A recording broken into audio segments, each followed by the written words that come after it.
আসসালামু আলাইকুম and hello everyone. আশা করছি সবাই অনেক ভালো আছেন। আজকের ব্লগে শেয়ার করব বাবার বাড়িতে কাটানো সুন্দর একটা দিন।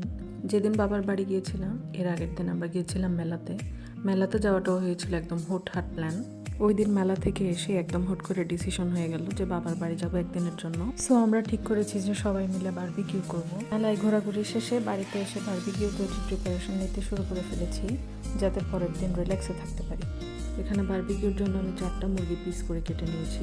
এগুলোকে প্রথমে একবার পানি দিয়ে ধুয়ে নিয়েছি, এরপর আবার ভিনেগারের পানি দিয়ে আমি আবার ধুয়ে নিয়েছি, যাতে মুরগির ভিতরে কোনো যদি ব্লাড থাকে বা কোনো ইম্পিউরিটিস থাকে ওগুলো যেন বের হয়ে যায়। যে দেখতে পাচ্ছেন মশলা যেন ভিতরে যায় সেজন্য আমি একদম ডিপ করে কাট দিয়ে নিয়েছি একদম হাড্ডি পর্যন্ত। এখন মুরগিটাকে মাখাবো। সব মুরগিগুলো বড় একটা বলে নিয়ে নিয়েছি। এখন এতে দিয়ে দিচ্ছি আদা রসুন পেস্ট। আমি আদা রসুন একসাথে পেস্ট করে রাখি। আমি এখানে আদা রসুনের বড় বড় 2টা কিউব ইউজ করেছি। আর এখন এখানে দিয়ে দিচ্ছি ভিনেগার, যাতে মাংসটা একদম সফট আর জুসি হয়। এবার দিয়ে দিচ্ছি সয়া সস,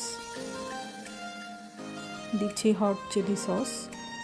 এই মশলাগুলোর আসলে কোনো মাপ যোগ করে দিচ্ছি না, আমি জাস্ট চোখে বুঝে বুঝে আর হাতে ফিল করে আমি মশলাগুলো দিচ্ছি। এবার দিয়ে দিচ্ছি স্বাদ মতো লবণ। তারপর দিয়ে দেবো বারবিকিউ মশলা। আমি এখানে 2 প্যাকেট ইউজ করব। যেহেতু এখানে মুরগির পরিমাণ বেশি, সেহেতু একটা প্যাকেট মশলাতে হবে না। সাথে বাড়িতে থাকা বেসিক মশলাগুলো আমি এখানে একটু একটু দিয়েছি। এরপর দিয়ে দিচ্ছি টক দই। আমার কাছে টক দই ছিল না। দইয়ের বিকল্প হিসেবে গোড়া দুধে একটু গরম পানি মিক্স করে আমি ওখানে ভিনেগার দিয়ে দুধটা ফাটিয়ে জাস্ট ব্যবহার করেছি। এবার দিয়ে দিচ্ছি টমেটো সস। তারপরে দিচ্ছি হিরো ইনগ্রেডিয়েন্ট মানে বারবিকিউ সস। এরপরে দিচ্ছি অনেকগুলো সরিষার তেল। এখন দিচ্ছি গরম মশলার গুঁড়া। বেসিক মশলাগুলো দিয়ে দিচ্ছি। মরিচের গুঁড়া দিচ্ছি ধনিয়ার গুঁড়া, জিরার গুঁড়া, আর দিচ্ছি কালো গোলমরিচের গুঁড়া। সবশেষে টেস্ট ব্যালেন্সের জন্য দিয়ে দিচ্ছি একটুখানি চিনি। এবার সব কিছু সুন্দর করে অনেকক্ষণ সময় নিয়ে মেখে নিতে হবে।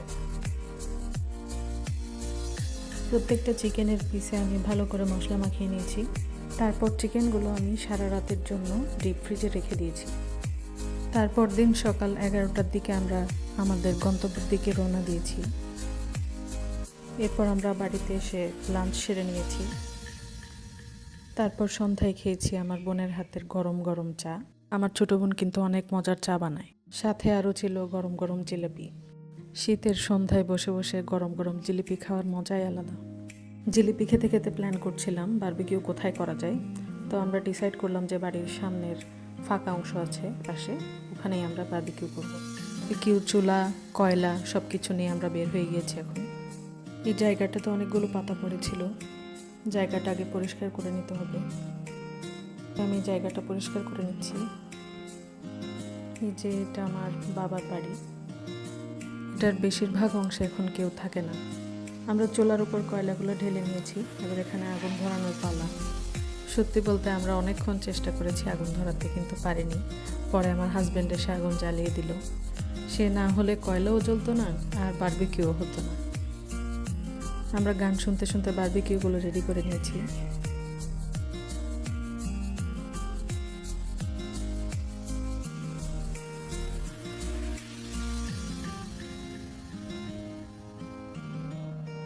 বারবিকিউ করতে করতে না কেমন সুন্দর একটা ঘ্রাণ আসছিল, পুরো মোমেন্টটাই ম্যাজিক্যাল।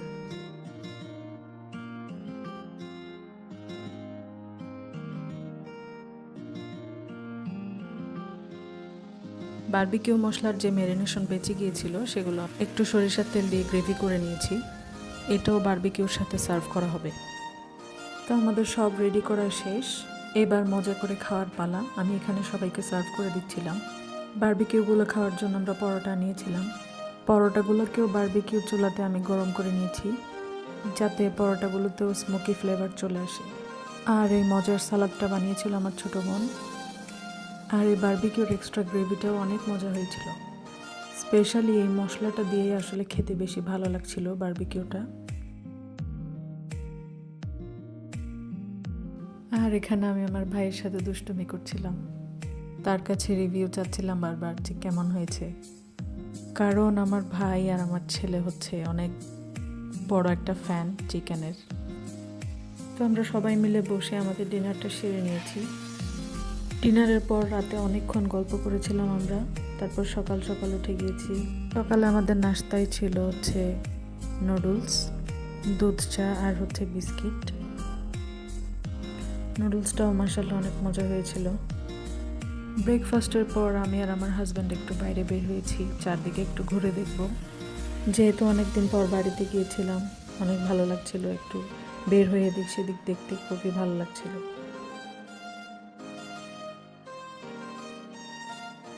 আর আমার কোলে ঘুমিয়ে থাকা এই ছোট্ট জমিদারটা হচ্ছে আমার ভাগ্নে ফারিস। এই যে আমাদের বাড়ির এই অংশগুলোতে এখন কেউ থাকে না। আমার আব্বুর পুরাতন বাড়িটা অনেক বড়, আলহামদুলিল্লাহ। বাড়ির সামনে অনেক বড় উঠান, আর উঠানের সামনে আছে অনেক বড় বাগান। একটু ঘোরাঘুরি করে আমি বাড়ির ভিতর ঢুকে গিয়েছিলাম। একটু পরেই যেহেতু নিজের বাড়িতে চলে যেতে হবে আমার, তো সবাই একসাথে বসে আমরা লাঞ্চ করে নিয়েছি। এরপর আমরা বাড়িতে চলে এসেছি। আমার বাড়িতে আস্তে আস্তে প্রায় সন্ধ্যার পরপর হয়ে গিয়েছে। বাইরে অনেক ঠান্ডা ছিল। বাড়িতে এসে গরম গরম চিকেন বল আর রামেন খেয়ে নিয়েছি। তো ভিডিওটা আপনাদের কেমন লেগেছে কমেন্ট করে জানাবেন, একটা লাইক দিবেন, শেয়ার দিবেন প্লিজ।